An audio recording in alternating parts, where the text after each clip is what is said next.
اردو کہانی، بدلتا ہے رنگ آسماں کیسے کیسے۔ مصر کے جنگل میں ایک شہزادہ چند بکریاں چراتا اور ان سے حاصل ہونے والے دودھ اور جنگل کے پھلوں پر گزارا کرتا۔ وہ تھا تو شہزادہ، مگر نہ تو اس میں بادشاہوں والا غرور تھا اور نہ ہی وہ جاہ و جلال۔ وہ عام انسانوں کی طرح زندگی بسر کرتا تھا، روکھی سوکھی کھاتا اور اپنا بیشتر وقت رعایا کی خدمت اور خدا کی یاد میں بسر کرتا۔ اس کی نیک نیتی کا پوری ریاست میں چرچا تھا۔ اسے یہ خصوصیات اپنے رحمدل باپ سے وراثت میں ملی تھی۔ ایک دن شہزادہ معمول کے مطابق رعایا کے مسائل سننے کے بعد جنگل میں دنیا سے بے نیاز خدا کی یاد میں مہو تھا کہ اس نے دیکھا کہ ایک غریب لکڑہارا اپنے گدھے کو ساتھ لیے ہوئے لکڑیاں کاٹ رہا تھا اور اس گدھے سے باتیں بھی کیے جا رہا تھا، حالانکہ اسے معلوم تھا کہ نہ تو گدھا اس کی بات سن رہا ہے اور نہ ہی سمجھ رہا ہے۔ اور پھر وہ لکڑہارا زار و قطار رونے لگا۔ شہزادہ یہ دیکھ کر بہت حیران ہوا کہ یہ لکڑہارا روزانہ لکڑیاں کاٹتے ہوئے گدھے سے باتیں کرتا ہے اور پھر پھوٹ پھوٹ کر رونے لگتا ہے۔ چند روز یہی معاملہ رہا۔ جب اس رحمدل شہزادے سے اس کا رونا دیکھا نہ گیا اور وہ یہ گتھی سلجھانے میں ناکام رہا تو بالآخر درخت کی اوٹ سے ایک دن وہ باہر آ گیا اور لکڑہارے سے پوچھا، اے لکڑہارے، تیرے اس طرح بلک بلک کر رونے کی کیا وجہ ہے؟ غریب بوڑھا ہمدرد انسان سامنے پا کر اور شدت سے رونے لگا اور سسکیوں کے ساتھ اپنی بدبختی کی کہانی سنانے لگا۔ اس نے کہا، یہ گدھا دراصل میرا اپنا بیٹا ہے۔ ہمیں خدا نے بے تحاشا دولت سے نوازا تھا، ہر طرح کے عیش ہمیں میسر تھے، مگر دولت کا غرور میرے بیٹے کے تن بدن پر اس قدر حاوی ہو چکا تھا کہ اسے اپنی دولت کے سوا کچھ دکھائی نہ دیتا تھا۔ غریبوں کو وہ ذلیل و رسوا کرتا۔ پھر اچانک ایک دن میرے دور کی رشتہ دار دوسری ریاست سے میرے گھر سوالی بن کر آئی۔ بس اس دن ہماری بربادی کا دن آن پہنچا۔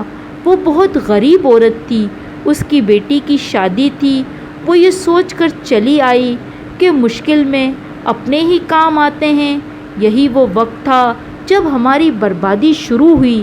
میرے بیٹے نے اس کی مدد کرنے کے بجائے اس غریب عورت کو دھتکار دیا۔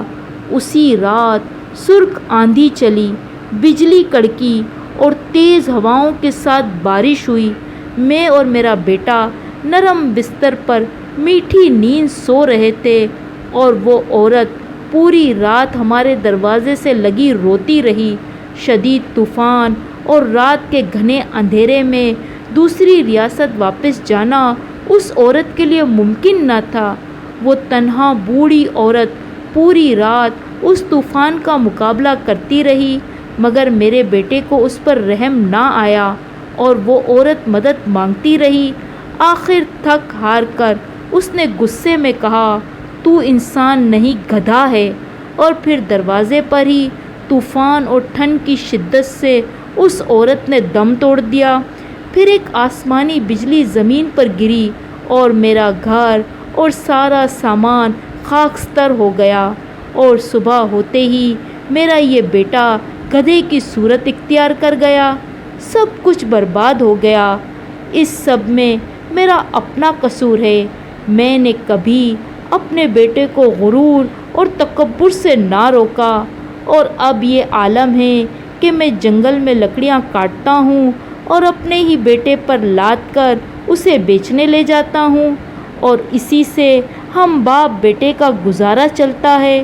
یہ سن کر شہزادے کی آنکھ نم ہو گئی اور لکڑہارے سے مخاطب ہوا، اے ضعیف انسان، تو نے بہت ظلم کیا۔ بے شک برائی پر خاموش رہنا اور اسے نہ روکنا اس کے ساتھ دینے کے مترادف ہے۔ مجھے تیری حالت پر بے حد افسوس ہے۔ پھر لکڑہارے نے کہا، اب میں اپنی غریب رشتہ دار کی بیٹی کی تلاش میں مارا مارا پھرتا ہوں، کاش وہ مجھے مل جائے۔ میں اس سے معافی مانگنا چاہتا ہوں مگر افسوس وہ مجھے نہیں ملتی۔ یہ کہہ کر لکڑ آرا زور زور سے رونے لگا۔ شہزادے نے کہا تم اللہ سے معافی مانگو، اگر وہ تمہیں معاف کر دے گا تو وہ تمہیں اس لڑکی تک پہنچانے کا کوئی نہ کوئی سبب ضرور بنا دے گا۔ بوڑھا لکڑہارا اسی وقت سجدے میں گر کر بلک بلک کر خدا سے معافی مانگنے لگا۔ اچانک دور سے کسی گھوڑے کی ٹاپوں کی آواز سنائی دینے لگی۔ ایک خوبصورت شہزادی سفید رنگ کے حسین گھوڑے پر سوار تھی۔ قریب آ کر شہزادے سے مخاطب ہوئی، اے شہزادے یہ کیا ماجرا ہے؟ شہزادے نے اس بوڑھے کی آپ بیتی شہزادی کو سنائی۔ شہزادی کی آنکھوں سے آنسو جاری ہو گئے اور وہ گھوڑے سے اتری اور لکڑہارے سے کہنے لگی، میں وہ لڑکی ہوں جس کی ماں تیرے در پر سوالی بن کر آئی تھی۔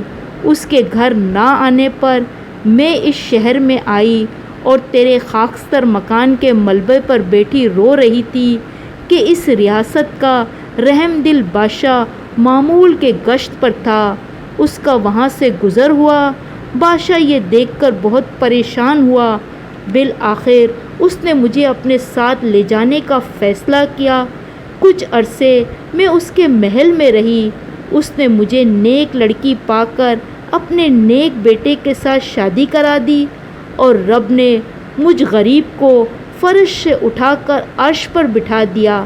آج میں اس ریاست کی شہزادی ہوں اور تجھے تیرے غرور اور مغرور بیٹوں کی وجہ سے اللہ نے فرش پر گرا دیا۔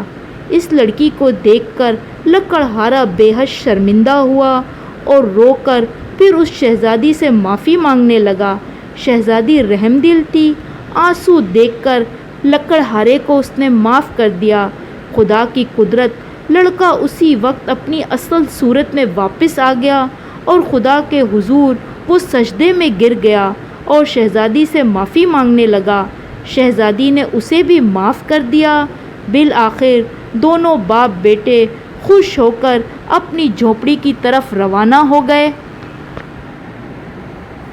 اگر آپ ہمارے چینل پر نئے ہیں تو پلیز لائک اور سبسکرائب لازمی کیجیے گا تاکہ دلچسپ کہانیاں آپ کو بر وقت ملتی رہیں۔ ملتے ہیں ایک نئی کہانی کے ساتھ۔ اللہ حافظ۔